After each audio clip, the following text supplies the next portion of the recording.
If we think that we have to grind in order to barely eke out a living, we will grind and we will barely eke out a living. If we believe on the flip side of that, that we can do work that brings us joy and money and space and lifestyle architecture and self-actualization, we can build a life that brings all of those things to the table for us. If you do not believe it, you can't do it. We're not handing people a bag of magic beans.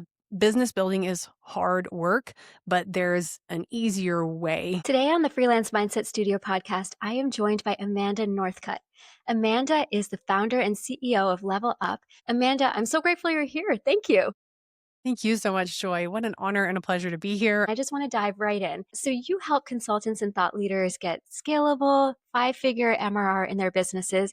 What made you want to focus on this market opportunity? I have been a consultant myself many times over. I started, this is bizarre, but consulting at a really high level at age 21. I got some at-bats and was able to go in and do a good job and create leverage in every stage of my career. And so I've been in the seat, I have been in the shoes. I understand what it is to be a solo consultant, and it's tough. It's so hard. It's like we have our area of expertise, but when you're running your own boutique firm or you're freelancing, if you're on your own, you can't just be a subject matter expert. There's the marketing, the sales, the productization, the, externalization and codification of your methodology. There's technology, there's AI, there's copywriting, there's design, there's, financial planning and analysis, and. And that is freaking tough. Right? Let's be honest. So That's hard. not an easy road to hoe to be able to manage all those things when, in fact, we just want to do what we're best at and what we're really good at. So I love to elevate other people to to be the maximum version of themselves. And so we're here to help subject matter experts and thought leaders really step into their full capacity as founders and CEOs and not, chief everything officer, because it's exhausting. So we're kind of the complement to the brains of various organizations, if you will. Yeah, absolutely. I mean, as you were listing the number of tasks that need to be done as a solopreneur, I was just thinking, oh my goodness, I know I wear a lot of hats, but I hadn't realized quite how many they are. No wonder I am so tired. And many of us are so tired all the time. So, how does Level Up help? Like, where do you plug into a business and take some of this cognitive load off? So we are kind of the everything partner, and not in that we are a technology platform. We bring human beings, real expertise and technology to the table. I describe us sort of as like the perfect business marriage partner to a subject matter expert. Like, you bring your expertise, we bring our operations, and we plug in. And so we start all the way from designing a boutique consulting firm, or what we call fledgling and frustrated. So you've already decoupled from corporate, whether that was your choice or not, or you're moonlighting and you're ready to go like whole hog, if you will. And we are here to help identify the ingredients that we can create leverage from, and then turn those into really, really effective positioning, right? Who are you based on the painful, pervasive, urgent, expensive problems that you are uniquely equipped to solve based on your expertise, experience, wisdom, and passion? Our clients are typically in their 40s and 50s. And so these are people with demonstrable multiple decades of expertise, and they're too old to work with people they don't want to work with. So we're really specific about, like, you have to have passion around the problem you're solving. And we have to select an audience who has those problems you want and are well equipped to solve, also that you want to work with. So we help define positioning, ideal client profile. We're really skillful at extraction and codification and productization of methodology. So what's your methodology, A to Z?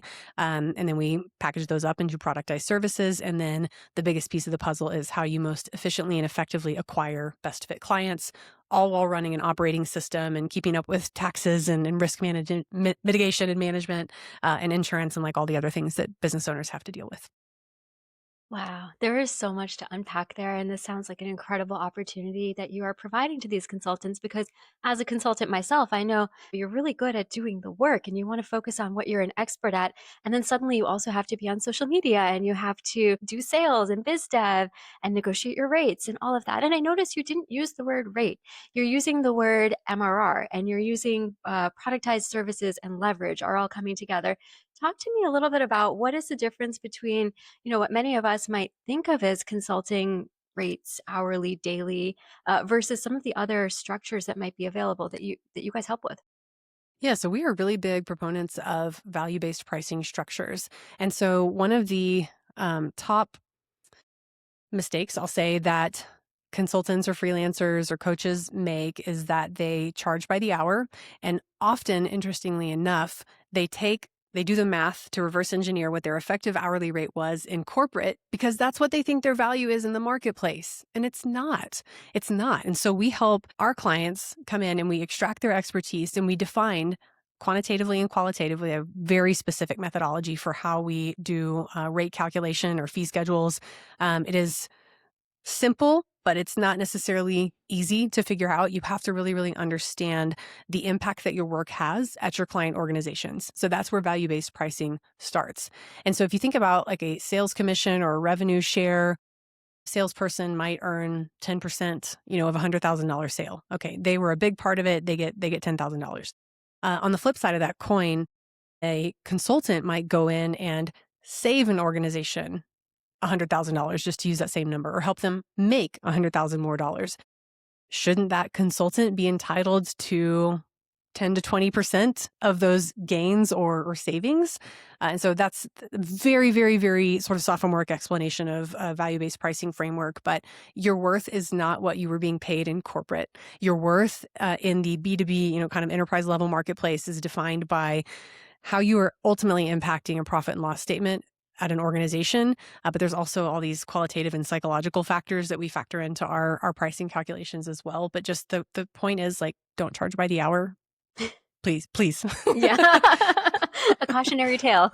What are some of the, psychological factors that go into pricing? Because I think that those would exist both on the client, like the end client that you're selling to side, but also on the person who is naming their own rate. Yeah. All right. I'm going to give you more of like an MBA answer, which may be annoying, but I think it could be a helpful frame. I know you're brilliant, Joy. I'm sure your audience is as well. So it has been well known in academic research that winning strategies have four key components. They are rare, valuable, inimitable, and non-substitutable.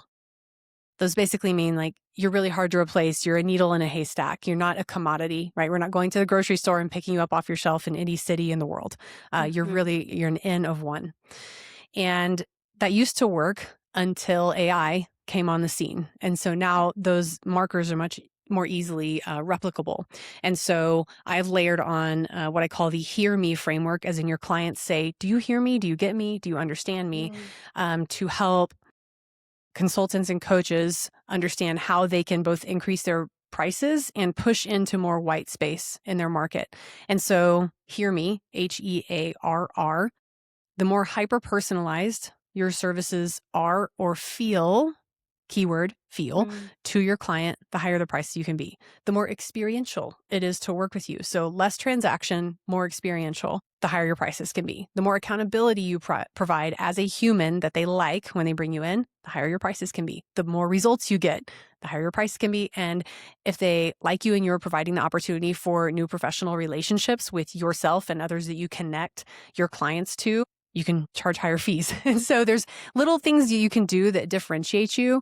Also, having more social proof. And so if you've worked for or with companies that your client wants to emulate, for instance, and they want to be like them when they grew up, kind of a situation, you can charge higher prices if you've shown an organization the roadmap, basically, that a baby organization wants to follow. But there's all sorts of different ways and dials that you can turn to increase your fees, but it all starts with a deep understanding of your client's problems and how you are positioning yourself to solve them most effectively. That's really helpful. And I think that one of the big gaps for a consultant is, many consultants have gone from a full-time job where they just had to negotiate a salary one time and maybe some variable comp. And then they now reach for the next best thing because they're really excited. I've been this person where I was really excited to land a client and I was like, oh, okay, let me get a number that they will say yes to. And I did the math that you have just suggested, which was here's an annualized salary and I will figure out what the hours are and I'll present that maybe with a small markup. And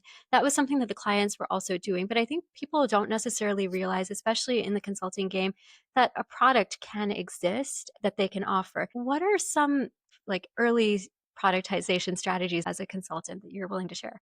Yeah. So another common mistakes amongst consultants or freelancers is you are reinventing the wheel for everyone that you work with. And that's because you've become a yes man or a yes woman.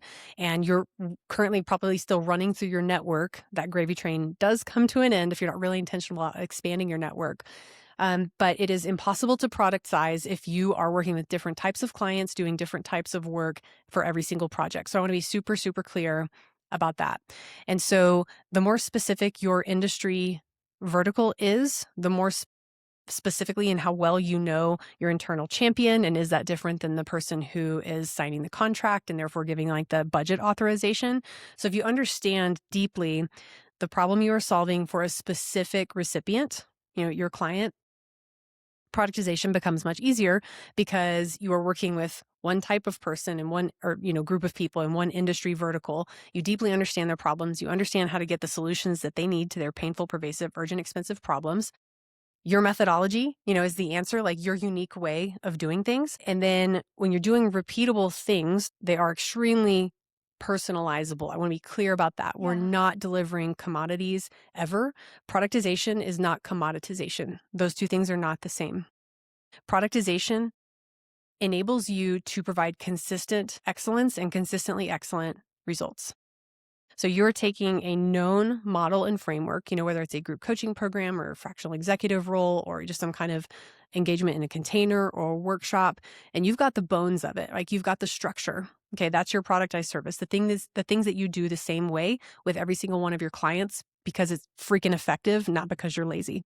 And then during your discovery process, during your onboarding process, you're collecting dots of qualitative and quantitative information. Personalized information from the client with your productized service, you've all of a sudden made basically like a new intellectual property baby. And it feels new to every single client. It doesn't feel rinse and repeat. It feels very, very bespoke if you're doing productized services correctly. Does that make sense? Yeah, it does make sense in theory. I think this distinction between repeatable versus personalizable that's a tricky one to really experience. To what extent is it personalizable before you start getting into custom work? Do you have an example? I would say, I see if it makes sense to use something from my company. Our flagship program is called the MRR, Monthly Recurring Revenue Accelerator. And so the MRR method is our proprietary methodology. And I think of that as like A to Z, here's everything that our firm is capable of doing. And since the accelerator is our flagship program, those clients receive the full breadth of our methodology in terms of here's how we figure out your positioning and what problems you're solving and who has those problems that you also want to work with. And here's the work that you enjoy the most. Maybe you want to be in person, maybe you do not. Maybe you enjoy delivering keynotes. Maybe your thing is delivering one-on-one coaching or group coaching. And so we're collecting all this information because we're building businesses that serve not just people financially, but it's like finances, lifestyle architecture, legacy, and impact. And so our method for determining positioning is the same because our method works.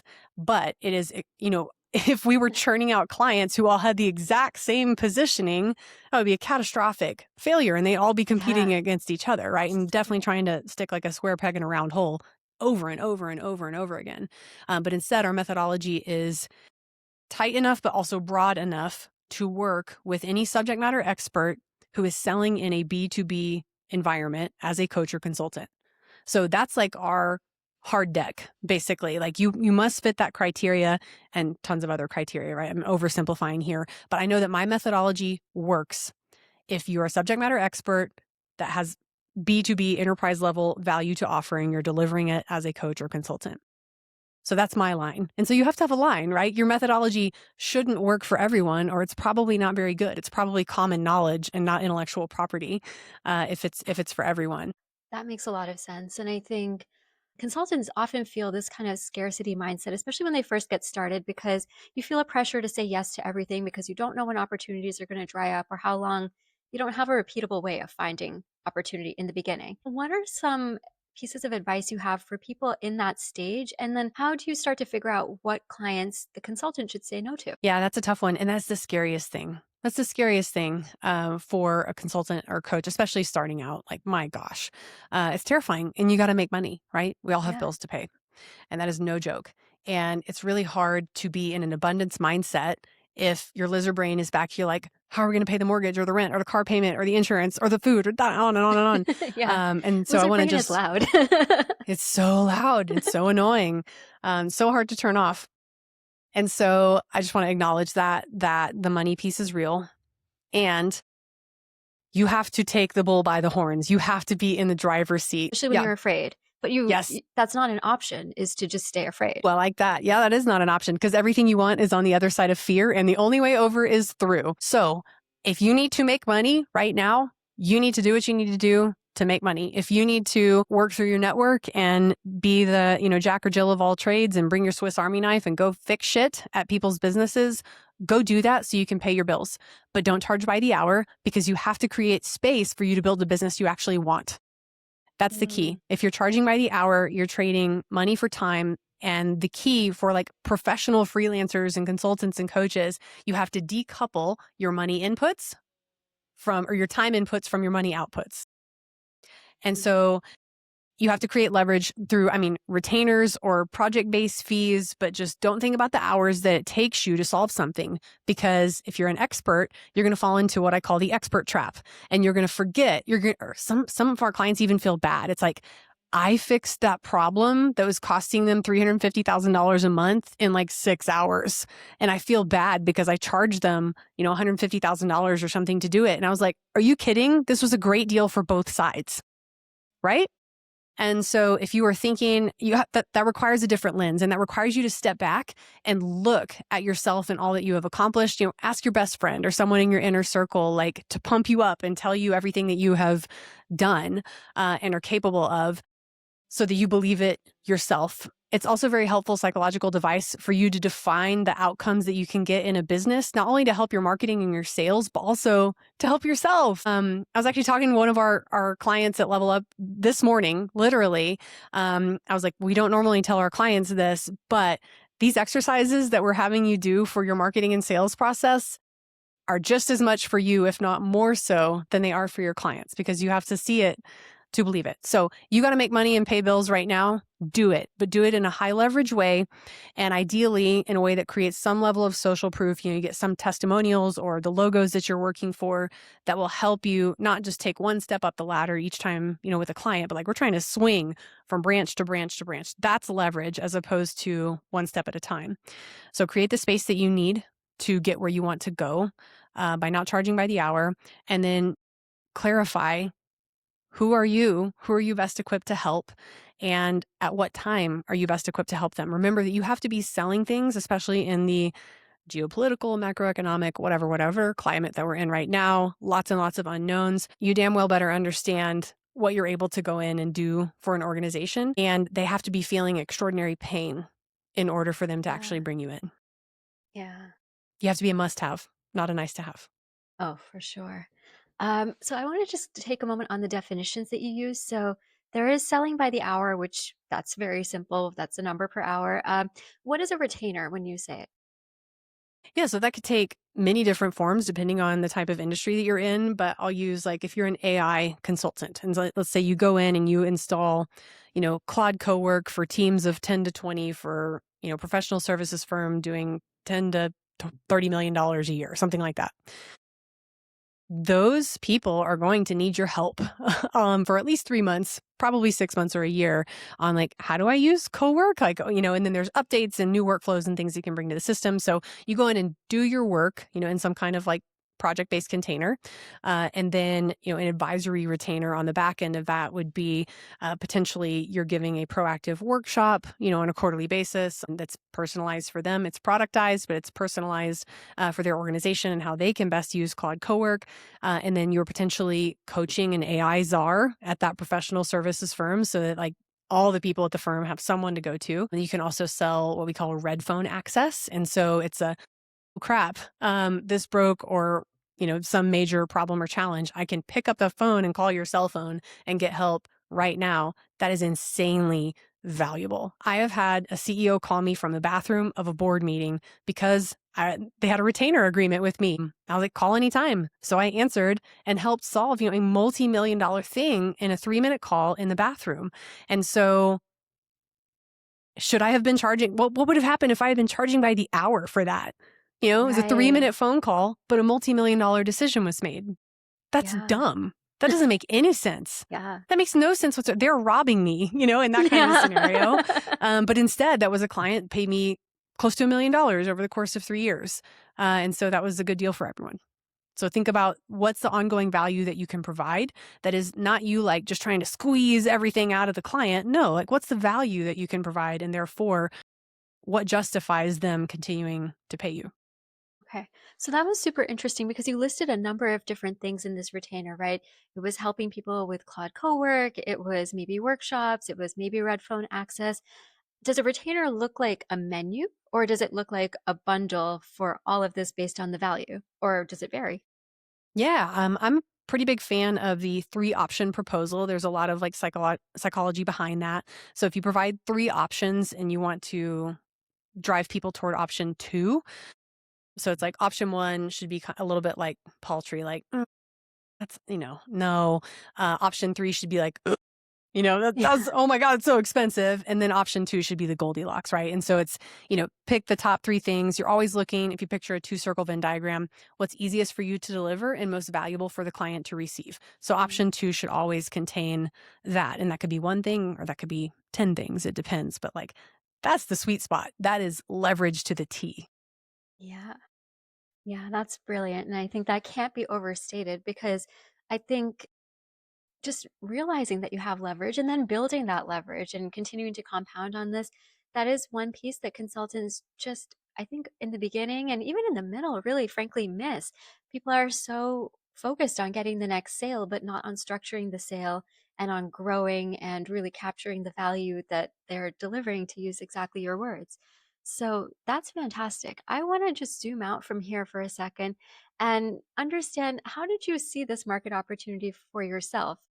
Where did the idea come from? So this is a dumb Silicon Valley phrase, but it's eating my own dog food. And so framework number 1 that we use if our client has not yet aligned on an idea for what they want to do. This is a riff off of Jim Collins' hedgehog concept.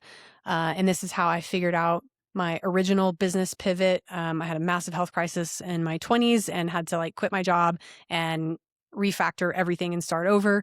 This is the framework I used when I left my Silicon Valley executive role at the end of 2022 and trying to figure out what I wanted to do when I grew up. This is the exercise I used to design my company. Uh, 3-circle Venn diagram. We're going to start with 2 circles. I love Venn diagrams and frameworks. Circles are great. I think Big fan. I think in frameworks. I said something last night in my outside voice to my husband, and he was like, "There's a framework," and I was like, "Yes, it is." Okay. Oh man, that's a good one. And it's an alliteration too. Oh, So, anyways, nice. the first 2 circles. Where's your experience? Where does your expertise lie? What does your LinkedIn profile say you're really good at? What does your best friend and your mom say you're really good at? And then on the next circle, your first overlap in the Venn diagram, what do you love? What are you so passionate about you can't help yourself but do? And these 2 things don't have to seem like they relate at first, right? So think independently, where does my professional experience and expertise lie? And then over here, what do I actually love doing? And then so we're looking for things, and AI could help you if there's not clarity in the overlap. Feed those 2 lists into Claude and then see what it says to help you out. Yeah. But we got to nail the center of those first 2 circles first, and then we layer on a 3rd circle, and this is the important one. It's what people will pay for. And so what of those first 2 categories actually represents a pain point that you are well equipped to solve, or could be turned into or reframed as a pain point that you are well equipped to solve. So I did that exercise. I mean, literally on a whiteboard, I drew 3 circles and did this thing. And then I also have this sort of natural bent toward justice. I think my parents installed that in my brother and I from very, very early on, and even down to like the neighborhood that they moved us in. It was really important, the schools that they sent us to and everything. So we're very justice oriented people. I also love business and realized last year, oh, this is like my vocation. I thought that was like for clergy, teachers, lawyers, doctors. But I see it as very vocational for me. And so the design of Level Up is, I mean, we really specifically work with women, the LGBTQ plus community, BIPOC community, and first generation immigrants. Like that's our bread and butter clientele. And so there's the justice piece. And then I'm obsessed with business and I'm a maximizer and I love helping elevate other people to their full potential.